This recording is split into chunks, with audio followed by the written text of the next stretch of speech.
Salam sejahtera bagi kita sekalian. Shalom. Jemaat yang dikasihi oleh Tuhan Yesus Kristus. Pada kesempatan kali ini kita akan memasuki pada Minggu Advent yang kedua.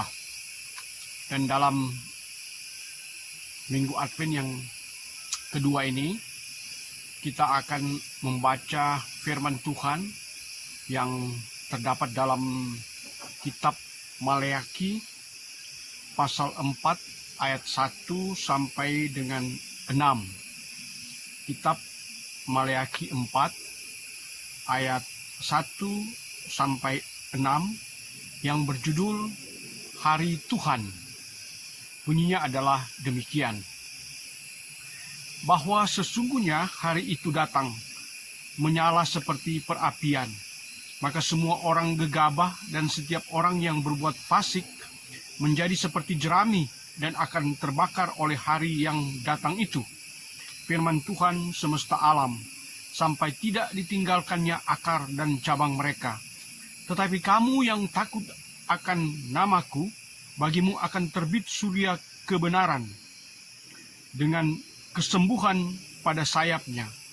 Kamu akan keluar dan berjingkrak-jingkrak seperti anak lembu lepas kandang. Kamu akan menginjak-injak orang-orang fasik, sebab mereka akan menjadi abu di bawah telapak kakimu. Pada hari yang kusiapkan itu, firman Tuhan semesta alam. Ingatlah kepada Taurat yang telah kuperintahkan kepada Musa hambaku di gunung Horeb untuk disampaikan kepada seluruh Israel, yakni ketetapan-ketetapan dan hukum-hukum. Sesungguhnya aku akan mengutus Nabi Elia kepadamu menjelang datangnya hari Tuhan yang besar dan dahsyat itu. Maka ia akan membuat hati bapa-bapa berbalik kepada anak-anaknya dan hati anak-anak kepada bapa-bapanya, supaya jangan aku datang memukul bumi sehingga musnah. Demikianlah firman Tuhan. Dan tema yang akan kita renungkan pada saat ini adalah bagimu akan terbit surya kebenaran.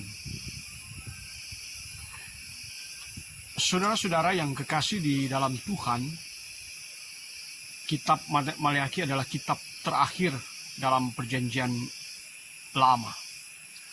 Dan apa yang diungkapkan dalam perikop saat ini adalah mengenai hari Tuhan. Kalau kita berbicara tentang hari Tuhan, berarti kita sedang berbicara tentang suatu masa, suatu waktu dalam kaitan dengan sejarah kerajaan Allah itu sendiri. Dan kalau kita membaca dalam kamus Alkitab, hari Tuhan itu diartikan sebagai berikut. Hari Tuhan dalam kitab para nabi seringkali disebut tentang hari Tuhan atau hari terakhir, hari penghakiman, atau hanya pada hari itu. Ungkapan-ungkapan itu menunjuk pada masa depan, bila mana Tuhan Allah akan bertindak dan akan mendatangkan keadaan yang sama sekali baru. Dalam perjanjian baru, hari Tuhan itu disamakan dengan hari Yesus Kristus, yaitu waktu kedatangannya sebagai hakim dan juru selamat pada akhir zaman. Itulah pemahaman tentang hari Tuhan yang kita boleh baca dalam keterangan di kamus bahasa Alkitab. Dan saudara yang kasih dalam Tuhan, di saat-saat kita memasuki perayaan Natal yang kita kaitkan dengan hari di mana kita menantikan kedatangan Tuhan Yesus kedua kali. Dalam pembacaan tadi, dalam situasi pemahaman perjanjian lama, hari Tuhan itu adalah hari yang sudah tidak lama lagi. Hari yang akan segera tiba, dan itu merupakan hari penghukuman. Namun juga dalam pemahaman lain, hari Tuhan itu kita sendiri bisa baca dalam khotbah akhir zaman dari Tuhan Yesus, bahwa hari Tuhan itu tidak ada yang tahu.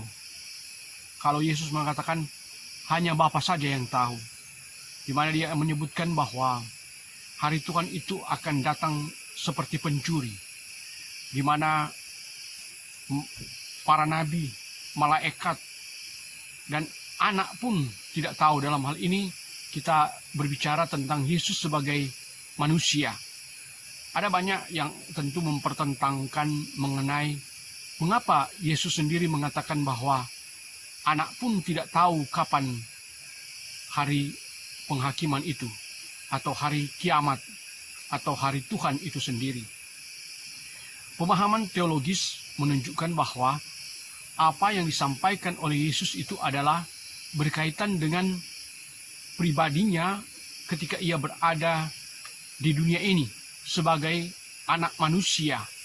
Jadi memang sebagai anak manusia, dia tentu tidak tahu kapan hari penghakiman itu, kapan akhir zaman itu. Tetapi sebagai Allah, dia tentu tahu. Dan sekali lagi, ia sedang berbicara sebagai manusia, sehingga ia mengatakan bahwa anak pun tidak tahu. Jadi inilah pemahaman teologis yang perlu kita pahami bersama. Dan kita tahu juga bahwa ada banyak orang yang seringkali menafsirkan waktu kedatangan Tuhan itu dengan berbagai versi.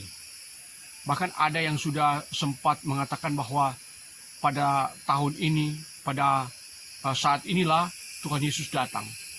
Memang ada tanda-tanda sesuai dengan firman Tuhan bahwa kedatangan anak manusia itu ada tanda-tandanya. Tapi kapan itu kita tidak tahu. Jadi kita sebetulnya bukan mempersoalkan kapan Tuhan Yesus datang sebagai hakim. Tetapi yang terpenting adalah bagaimana kita mau menghadirkan kerajaan Allah itu. Bagaimana kita mau membawa Injil itu ke seluruh dunia. Sehingga semua manusia percaya bahwa Yesus adalah Tuhan. Dan dia adalah Raja di atas segala raja. Dengan demikian maka, dengan kerja, dengan usaha, dengan upaya yang diperankan oleh semua orang percaya, maka penyebaran Injil itu akan memberikan tanda bahwa Yesus akan datang kembali. Jadi bukan soal kapan Tuhan Yesus itu datang, tetapi apa yang kita harus lakukan sesuai dengan amanat Tuhan Yesus itu, yaitu pergilah kamu ke seluruh dunia, beritakanlah Injil, dan baptislah mereka, jadikanlah mereka muridku, dan baptiskanlah mereka dalam nama Bapa, Anak, dan Roh Kudus. Itulah pesan, itulah amanat, itulah perintah Tuhan Yesus. Bagi kita yang akan menghadapi perayaan Natal, marilah kita mempersiapkan diri kita dengan iman kita, sebagaimana kita saat mau menantikan kedatangan Tuhan. Tentu kalau kita mau menanti kedatangan Tuhan, bukan berarti kita akan berpesta pora, mabuk-mabukan, atau melakukan hal-hal yang tidak berkenan. Karena ketika Tuhan Yesus datang, maka dia akan menghakimi kita. Baik atau tidak baik perbuatan kita akan dihakiminya. Kita percaya bahwa kita yang sudah diselamatkan, kita yang sudah percaya kepada Yesus sebagai Tuhan dan Juru Selamat, kita akan diselamatkan. Karena itu kita tidak akan takut dengan hari kiamat. Kita tidak takut dengan hari Tuhan. Karena memang hari Tuhan akan datang dan ada banyak tanda-tanda, mujizat, dan juga berbagai hal yang kalau kita baca dalam Alkitab, ada berbagai siksaan, ada berbagai penderitaan, ada gempa bumi, ada pertikaian dan sebagainya. Tapi kita sebagai umat Tuhan, kita tidak perlu takut.